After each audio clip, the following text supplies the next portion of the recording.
Come to me, my little dove, I won't let the cat into play. I'll keep him out today.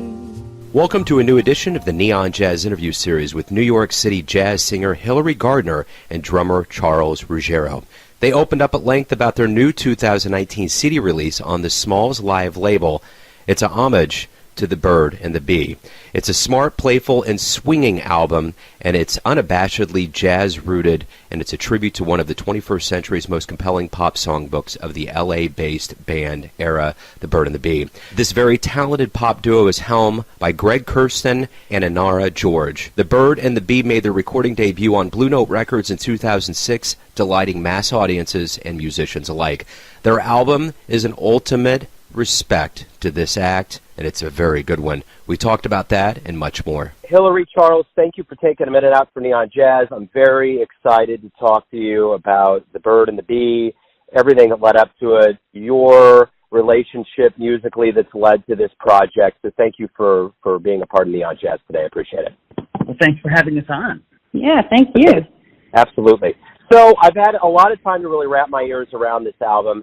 I really dig it. There's a lot of gusto that goes into this. You can feel the energy that's flowing through this album.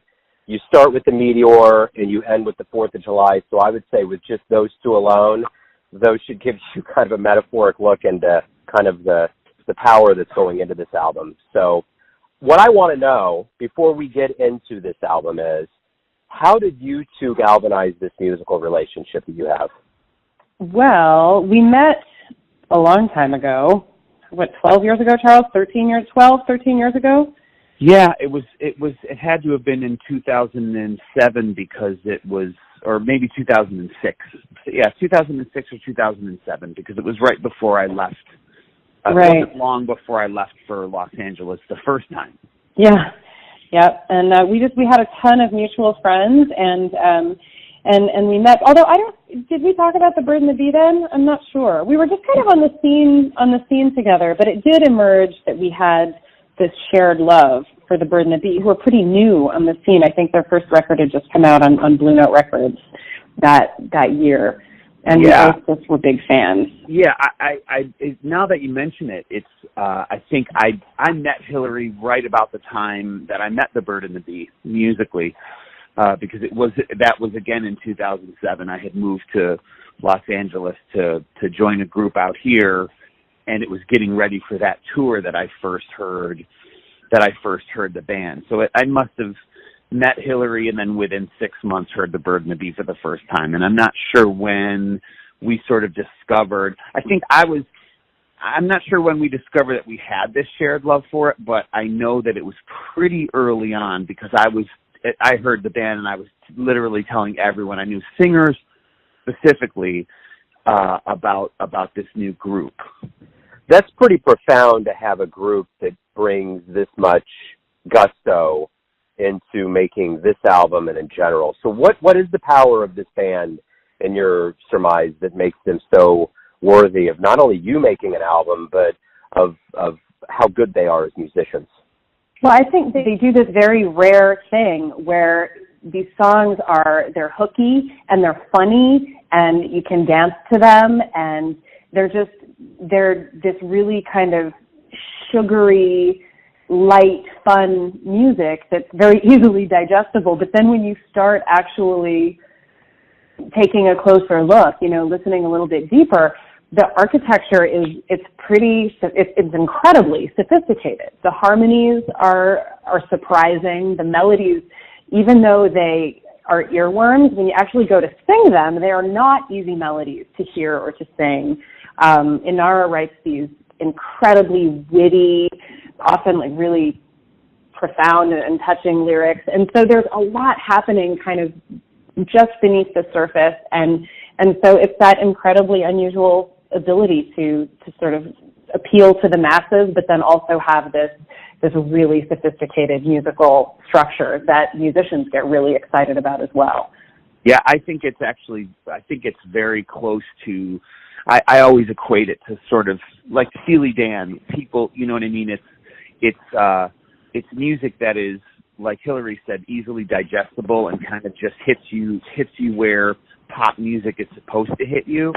But then upon further investigation, I love that Hilary used the word architecture. Like, the architecture of the music is sophisticated to the point of that there's a lot you can do with it. It becomes more than just, so much modern music is based on the production of the music. Like, that's what makes it exciting. The actual song forms themselves and the harmony and the chords and a lot of times even the lyrics, can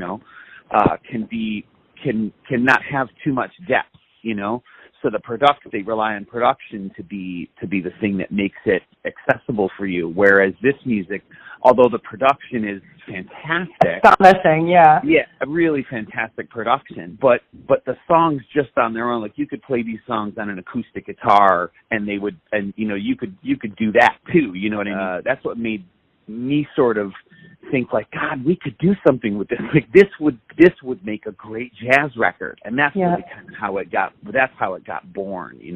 So before I ask you what you want this album to do to the end listener, those that come out, see you perform, find out about this either through this interview or other venues, and I want to know this: if the listeners had to pick one album from the Bird and the Bee to listen to prior to this, to get some kind of contextual feeling of what you are covering and why this group inspired you so much, what album would you recommend?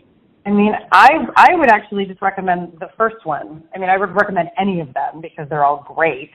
I just remember this sense of kind of delight and surprise hearing it. I mean, it opens with the track Again and Again, and just that melody is so unexpected and it's so beautiful and it's really funny, but then there's a million different ways you can interpret the song.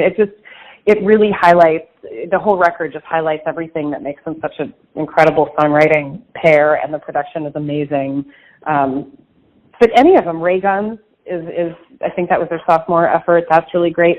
More recently, they did one called Recreational Love that's super kind of like 80s inspired, and it's a delight. So, I mean, you can't go wrong, but I think that first one is really exciting. Yeah, I would say I would have said that their first record, their debut record, but since Hilary sort of touched on that, I'll put my hat in the ring would be Ray Guns for the Future. I think the songwriting on that particular record that has a lot of my favorite of their songs.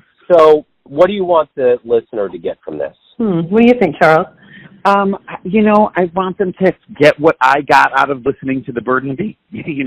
Like, as with any record or any music that I make, I want for the audience the same thing that I get when I hear music, which is, I mean, it's such a huge part of my life. It is, the most important thing, and it suits moods, and it is uplifting, and I sort of feel like you tend to gravitate towards the music that vibrates with whatever mood you happen to be in or whatever mood you might want to get yourself into.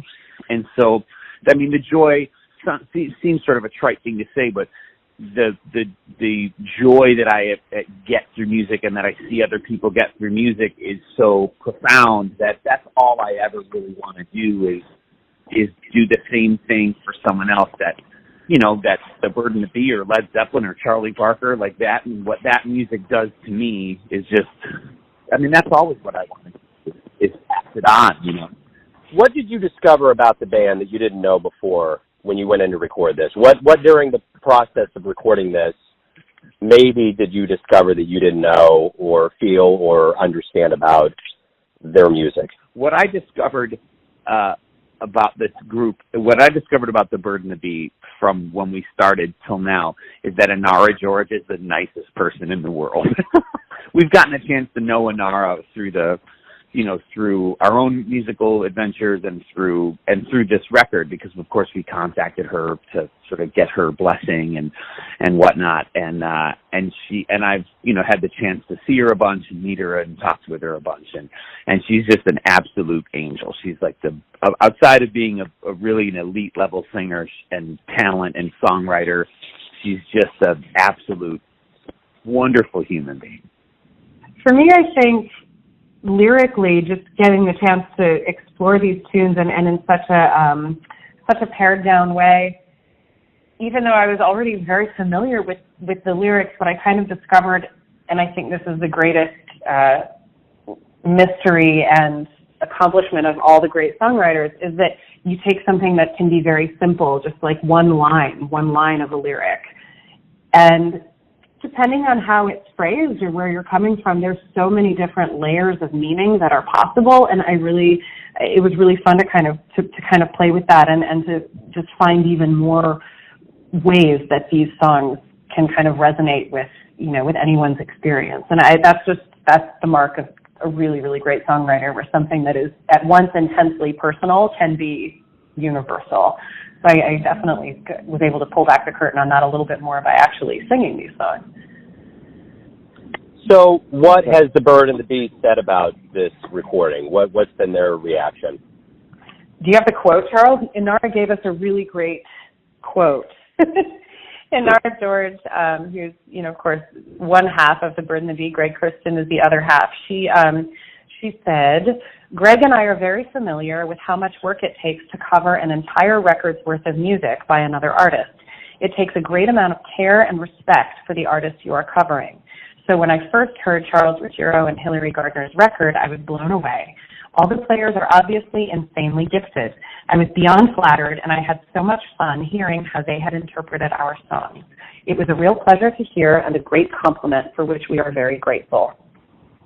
So, that pretty much made our day. Yes. Well, I would say.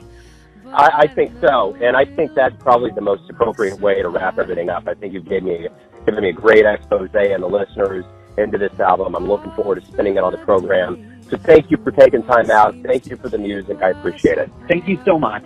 Thanks, Joe. It was so nice to chat with you. Thanks for listening and tuning in to yet another Neon Jazz interview, where we give you a bit of insight into the finest players in New York, Kansas City, and spots all over the world, giving fans all that jazz. And thanks to Hilary and Charles for their time and their music.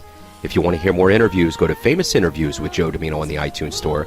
Visit neonjazz at youtube.com. And for everything Neon Jazz, go to the neonjazz.blogspot.com. Until next time, enjoy the music, my friends.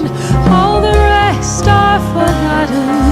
It's just you and me.